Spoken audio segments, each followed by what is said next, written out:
ಅಚ್ಚರಿಯ ಅಭ್ಯರ್ಥಿ ಬಿಹಾರದ ಹೊಸ ಸಿಎಂ ಆಗುವಂತ ಸಾಧ್ಯತೆ ಇದೆನಾ? 20 ವರ್ಷಗಳಿಂದ ನಿತೀಶ್ ಕುಮಾರ್ ಹಿಡಿತದಲ್ಲಿದ್ದಂತ ಬಿಹಾರ ರಾಜಕೀಯ ಈಗ ಕಡೆ ಘಟ್ಟಕ್ಕೆ ಬಂದು ನಿಂತಿದೆಯಾ? ನಿತೀಶ್ ಕುಮಾರ್ ಅನಿವಾರ್ಯ ಅಲ್ಲ ಅನ್ನುವಂಥ ಸ್ಥಿತಿ ತಲೆದೂರಿರುವಾಗ ಬಿಹಾರದ ಹೊಸ ಕಿಂಗ್ ಮೇಕರ್ ಆಗೋರು ಯಾರು? ತೇಜಸ್ವಿ ಯಾದವ್ ತಮ್ಮ ಪಕ್ಷದ ಸಾಂಪ್ರದಾಯಿಕ ಮಿತಿಯನ್ನ ಮುರಿದು ಗೆಲ್ಲಬಲ್ರ ಅಥವಾ ಕೆಟ್ಟ ಭೂತಕಾಲನೇ ಅವರನ್ನ ಹಿಂದೆ ಕೆಳೆಯಲಿದೆಯಾ? ಪ್ರಭಾವಿ ಸ್ಥಳೀಯ ಮುಖ ಇಲ್ಲದ ಬಿಜೆಪಿಗೆ ಬಹುಮತವನ್ನ ಮುಟ್ಟೋದು ಸಾಧ್ಯ ಇದೆಯಾ ಅಥವಾ ಅದರ ನೇತೃತ್ವದ ಒಕ್ಕೂಟನೇ ವಿಫಲಗೊಳ್ಳುತ್ತಾ? ಬಿಹಾರದ ಎರಡು ದೊಡ್ಡ ರಾಜಕೀಯ ಶಕ್ತಿಗಳು ಮ್ಯಾಜಿಕ್ ನಂಬರ್ ಅನ್ನ ಮುಟ್ಟೋದಿಕ್ಕೆ ಆಗದೆ ಹೋದ್ರೆ ಏನಾಗಬಹುದು? ಬಿಹಾರ ವಿಧಾನಸಭೆ ಚುನಾವಣೆಗೆ ಮೊದಲ ಹಂತದ ಮತದಾನ ನಾಳೆ ನಡೀತಾ ಇರುವ ಹೊತ್ತಿಗೆ ಅಲ್ಲಿ ಕಾಣ್ತಾ ಇರುವಂತಹ ರಾಜಕೀಯ ಸಮೀಕರಣಗಳು ಏನೇನು ಅನ್ನೋದ್ರ ಬಗ್ಗೆನೇ ಇವತ್ತಿನ ವಿಡಿಯೋದಲ್ಲಿ ನಾವು ಚರ್ಚೆ ಮಾಡೋಣ. ಆದರೆ ಅದಕ್ಕೂ ಮುನ್ನ ನೀವಿನ್ನು ವಾರ್ತಾ ಭಾರತಿ ಚಾನಲ್ ಅನ್ನು ಸಬ್ಸ್ಕ್ರೈಬ್ ಮಾಡಿಲ್ಲ ಅನ್ನೋದಾದ್ರೆ ಈ ಕೂಡಲೇ ಸಬ್ಸ್ಕ್ರೈಬ್ ಮಾಡಿ, ಹಾಗೆ ಪಕ್ಕದಲ್ಲೇ ಕಾಣ್ತಾ ಇರುವಂತಹ ಬೆಲ್ ಐಕಾನ್ ಪ್ರೆಸ್ ಮಾಡಿ ನಮ್ಮನ್ನು ಪ್ರೋತ್ಸಾಹಿಸಿ. ಈ ವಿಡಿಯೋವನ್ನು ಕೊನೆವರೆಗೂ ನೋಡಿ, ಹಾಗೆ ಈ ಕುರಿತಾಗಿ ನಿಮ್ಗೆ ಅಭಿಪ್ರಾಯ ಇದೆ ಅದನ್ನು ವಿಡಿಯೋದ ಕೆಳಗಡೆ ಕಮೆಂಟ್ ಮಾಡಿ ನಮಗೆ ತಿಳಿಸಿ, ಹಾಗೆ ವಿಡಿಯೋದ ಲಿಂಕ್ ಅನ್ನ ನಿಮ್ಮೆಲ್ಲ ಬಂಧು ಮಿತ್ರರಿಗೆ ವಾಟ್ಸ್ಆಪ್ ಮಾಡಿ. ಈಗ ವಿಷಯಕ್ಕೆ ಬರೋಣ. 2 ದಶಕಗಳಿಂದನೂ ಬಿಹಾರ ರಾಜಕೀಯ ನಿತೀಶ್ ಕುಮಾರ್ ಅವರ ಕೈಯಲ್ಲೇನೆ ಇತ್ತು. ಆರ್ಜೆಡಿ ಮತ್ತೆ ಬಿಜೆಪಿ ನೇತೃತ್ವದ ಬಿಹಾರದ 2 ಪಾಳೆಗಳ ನಡುವೆ ಅವರು ಒಂದು ರೀತಿಯಲ್ಲಿ ತಮಗೆ ಬೇಕಾದ ಹಾಗೆ ಪರಿಸ್ಥಿತಿಯನ್ನ ರೂಪಿಸ್ಕೊಳ್ತಾ ಇದ್ರು. ಕಿಂಗ್ ಮೇಕರ್ ಆಗಿ ಬಿಹಾರವನ್ನ ಆಳಿದ್ರು ಅವರು.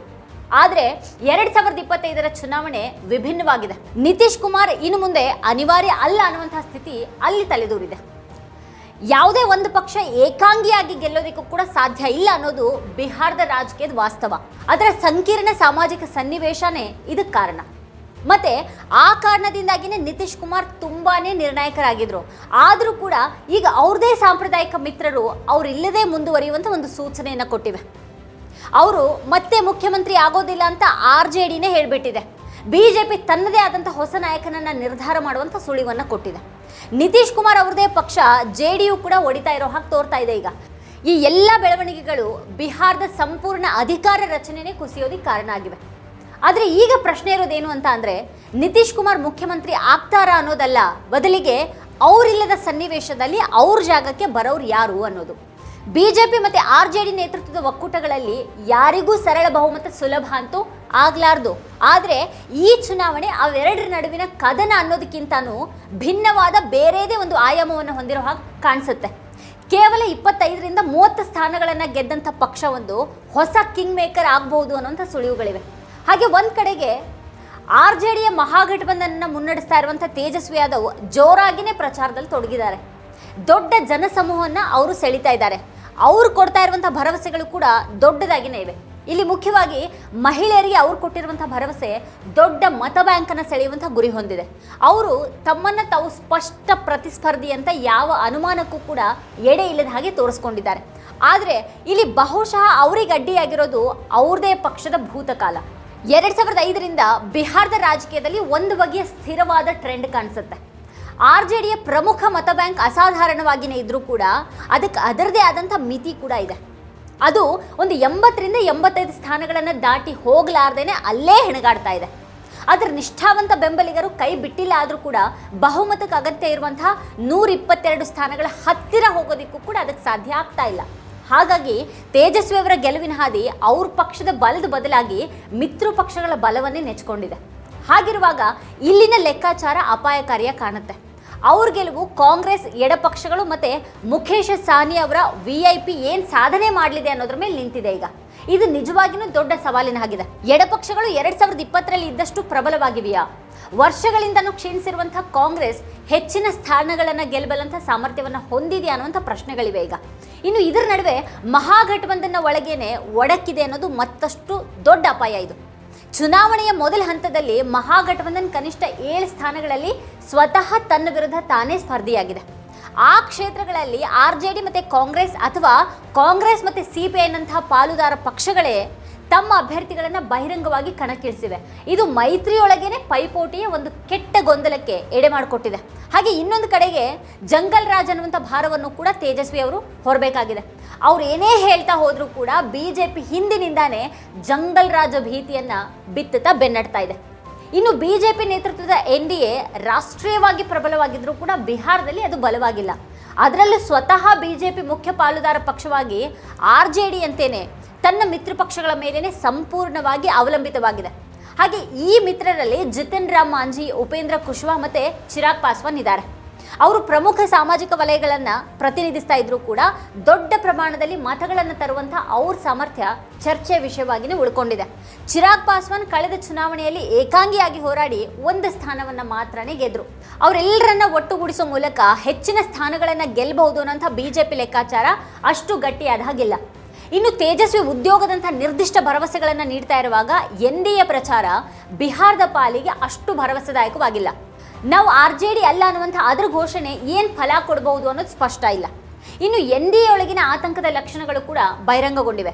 ಕೇಂದ್ರ ಸಚಿವ ನಿತಿನ್ ಗಡ್ಕರಿ ಅವರ ಇತ್ತೀಚಿನ ಭಾಷಣ ಇದಕ್ಕೊಂದು ಉದಾಹರಣೆ. ಪ್ರಧಾನಿ ಸೇರಿದ ಹಾಗೆ ರಾಜಕಾರಣಿಗಳಾಗಿರುವಂಥ ನಾವು ಯಾರೂ ಕೂಡ ಯಜಮಾನರಲ್ಲ, ಸೇವಕರು ಮತ್ತೆ ಮತದಾರರು ಅವಕಾಶ ನೀಡೋದ್ರಿಂದ ಮಾತ್ರನೇ ಅಧಿಕಾರದಲ್ಲಿದ್ದೀವಿ ಅಂತ ಅವ್ರು ಹೇಳಿದ್ದಾರೆ.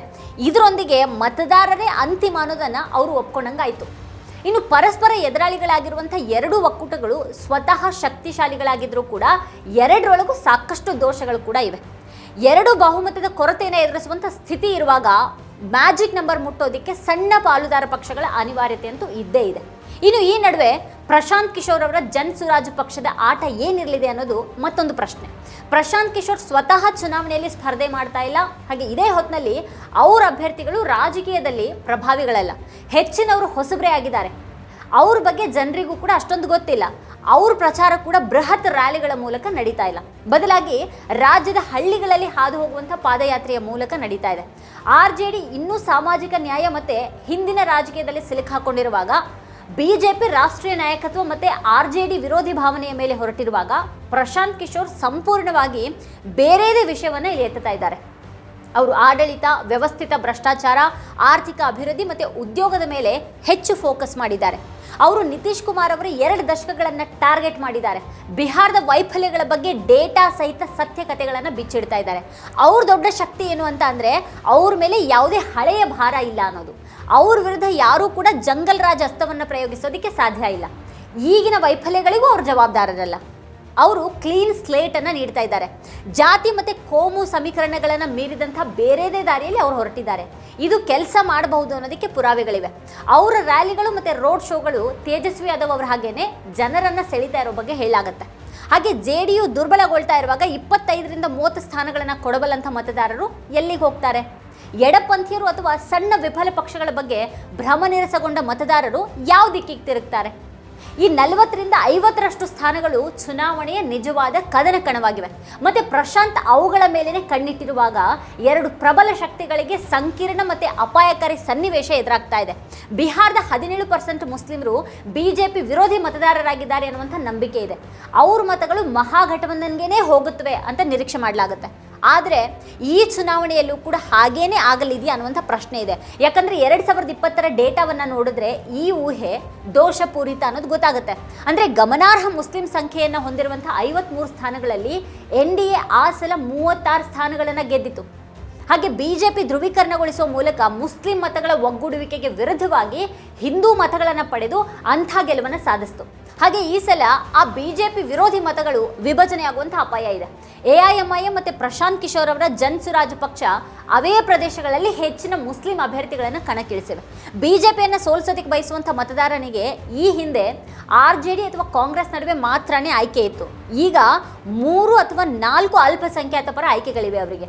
ಇದು ಬಿಜೆಪಿಗೆ ಗೆಲುವನ್ನು ತರುವಂಥ ವಿರೋಧಾಭಾಸಕ್ಕೂ ಕೂಡ ಕಾರಣ ಆಗಬಹುದು. ಬಿಜೆಪಿ ವಿರೋಧಿ ಮತಗಳು 3 ಪಕ್ಷಗಳ ನಡುವೆ ಒಡೆದು ಹೋಗಬಹುದು. ಒತ್ತಡ ಹೆಚ್ಚಾಗಿದೆ ಅನ್ನೋದಂತೂ ನಿಜ. ಇಲ್ಲಿ ಮಹಾಗಠಬಂಧನ್ಗಾಗಿ ಪ್ರಚಾರ ಮಾಡ್ತಾ ಇರುವಂಥ ರಾಹುಲ್ ಗಾಂಧಿ ಅವರು NDAಯ ಜಂಗಲ್ ರಾಜ್ ಬಾಣವನ್ನು ಅದಕ್ಕೇನೆ ತಿರುಗಿಸ್ತಾ ಇದ್ದಾರೆ. ನಿಜವಾದ ಜಂಗಲ್ ರಾಜ್ ಬಿಹಾರದಲ್ಲಿ ಅಲ್ಲ, ದೆಹಲಿಯಲ್ಲಿ ಇದೆ ಅಂತ ಅವರು ಹೇಳ್ತಾ ಇದ್ದಾರೆ. ಇನ್ನು ಕೇಂದ್ರ ಸರ್ಕಾರ ಮತಗಳ್ಳತನದಲ್ಲಿ ತೊಡಗಿದೆ ಮತ್ತೆ ಚುನಾವಣಾ ಆಯೋಗವನ್ನೇ ಆಡಿಸ್ತಾ ಇದೆ ಅಂತ ಅವರು ಆರೋಪ ಮಾಡಿದ್ದಾರೆ. ಇದು ಸಂಭಾವ್ಯ ಸೋಲಿಗೆ ಪೂರ್ವಭಾವಿ ನೆಪಾನ ಅಥವಾ ಮೈತ್ರಿಕೂಟ ಗೆಲ್ಲೋದಿಕ್ಕೆ ಏನಾದರೂ ವಿಫಲ ಆದರೆ ಅಕ್ರಮ ನಡೆದಿದೆ ಅಂತ ಹೇಳ್ಕೊಳ್ಳೋದಕ್ಕೆ ಅನುಕೂಲವಾಗಲಿರುವಂಥ ಒಂದು ತಂತ್ರನ. ಇದೆಲ್ಲ ಏನೇ ಇದ್ರೂ ಕೂಡ ಇದು ಮಹಾಗಠಬಂಧನ್ನೊಳಗೆ ಆತಂಕ ಇದೆ ಅನ್ನೋದನ್ನು ಸೂಚಿಸುತ್ತೆ. ಬಿಜೆಪಿಗೆ ಈಗಾಗಲೇ ಪ್ಲಾನ್ B ಇದೆಯಾ ಅನ್ನುವಂಥ ಊಹಾಪೋಹಕ್ಕೂ ಕೂಡ ಇದು ಎಡೆ ಮಾಡಿಕೊಡುತ್ತೆ. ಫಲಿತಾಂಶಗಳು ಅತಂತ್ರ ವಿಧಾನಸಭೆ ಕಾರಣ ಆದರೆ ಮಹಾರಾಷ್ಟ್ರದಲ್ಲಿ ಆದ ಹಾಗೇನೆ ಮತ್ತೊಂದು ಪಕ್ಷವನ್ನು ಒಡಿಬಹುದಾ ಅಥವಾ ಹೊಸ ಅನಿರೀಕ್ಷಿತ ಪಾಲುದಾರರಿಗೆ ಪಟ್ಟ ಹೋಗುವಂಥ ರೀತಿಯಲ್ಲಿ ಫಲಿತಾಂಶದ ಜೊತೆಗೆ ಬಿಜೆಪಿ ಆಟ ಆಡಲಿದೆಯಾ? ಈ ಹಂತದಲ್ಲಿ ಪಾಸ್ವಾನ್, ಸಹನಿ, ಮಾಂझಿ, ಕುಶ್ವಾ ಎಲ್ಲರೂ ಛಿದ್ರಗೊಂಡಿರೋ ಹಾಗೆ ಕಾಣ್ತಾ ಇರುವಾಗ ಪ್ರಶಾಂತ್ ಕಿಶೋರ್ ಕಡೆಗೆ ಈಗ ದೃಷ್ಟಿ ಹೊರಳುತ್ತೆ. ಅವರು ಗಮನಾರ್ಹ ಗೆಲುವನ್ನು ಪಡೆದ್ರೆ ಏನಾಗಬಹುದು? ಅವರು ಬಿಜೆಪಿಯನ್ನು ಬೆಂಬಲಿಸ್ತಾರಾದ್ರೆ ಬಿಹಾರಕ್ಕಾಗಿ ಹೊಸ ದೃಷ್ಟಿಕೋನದ ಮೇಲೆ ಅಭಿಯಾನ ನಡೆಸಿದಂಥ ಅವರು ಇದನ್ನು ಹೇಗೆ ಸಮರ್ಥಿಸಿಕೊಳ್ತಾರೆ? ಅವರು RJDಯನ್ನು ಬೆಂಬಲಿಸ್ತಾರೆ ಅನ್ನೋದಾದ್ರೆ ಯಾವುದರ ಜಂಗಲ್ ರಾಜ್ ವಿರುದ್ಧದ ಒಂದು ರಾಜಕೀಯ ತಮ್ಮದು ಅಂತ ಗುರುತಿಸಿಕೊಂಡಿದ್ದಾರೋ ಅದೇ ಪಕ್ಷದೊಂದಿಗೆ ಅವ್ರು ಹೇಗೆ ಹೊಂದಾಣಿಕೆಯನ್ನು ಮಾಡ್ಕೊಳ್ತಾರೆ? ಅವರು ಈ ಎರಡರಲ್ಲಿ ಯಾವುದನ್ನ ಬೆಂಬಲಿಸೋದಕ್ಕೆ ನಿರಾಕರಿಸಿ ಇತರರ ಬೆಂಬಲದೊಂದಿಗೆ ಅಲ್ಪಸಂಖ್ಯಾತ ಸರ್ಕಾರವನ್ನ ರಚನೆ ಮಾಡಬಹುದು ಅನ್ನೋದಾದ್ರೆ ಅದು ಉಂಟು ಮಾಡುವಂಥ ಅಸ್ಥಿರತೆ ಎಂಥದ್ದಿರಬಹುದು? ಈ ಪ್ರಶ್ನೆಗಳು ಈಗ ಬಿಹಾರ ರಾಜಕೀಯದ ಭವಿಷ್ಯದ ಬಗ್ಗೆ ಕುತೂಹಲವನ್ನು ಮೂಡಿಸಿವೆ. ವೀಕ್ಷಕರೇ, ಕುರಿತಾಗಿ ನೀವೇನು ಹೇಳ್ತೀರಿ? ಏನು ಅಭಿಪ್ರಾಯ ಇದೆ ನಿಮಗೆ ಈ ವಿಡಿಯೋ ಅಥವಾ ವಿಷಯದ ಕುರಿತಾಗಿ? ಅದನ್ನು ವಿಡಿಯೋದ ಕೆಳಗಡೆ ಕಮೆಂಟ್ ಮಾಡಿ ನಮಗೆ ತಿಳಿಸಿ. ಇದೇ ಹೊತ್ತಿನ ಸ್ಪೆಷಲ್ ನೋಡ್ತಾ ಇರಿ ವಾರ್ತಾಭಾರತಿ. ನೀವಿನ್ನು ವಾರ್ತಾಭಾರತಿ ಯೂಟ್ಯೂಬ್ ಚಾನಲನ್ನು ಸಬ್ಸ್ಕ್ರೈಬ್ ಮಾಡಿಲ್ಲ ಅನ್ನೋದಾದರೆ ಈ ಕೂಡಲೇ ಸಬ್ಸ್ಕ್ರೈಬ್ ಮಾಡಿ, ಹಾಗೆ ಪಕ್ಕದಲ್ಲಿರುವಂಥ ಬೆಲ್ ಐಕಾನ್ನ ಪ್ರೆಸ್ ಮಾಡಿ ನಮ್ಮನ್ನು ಪ್ರೋತ್ಸಾಹಿಸಿ.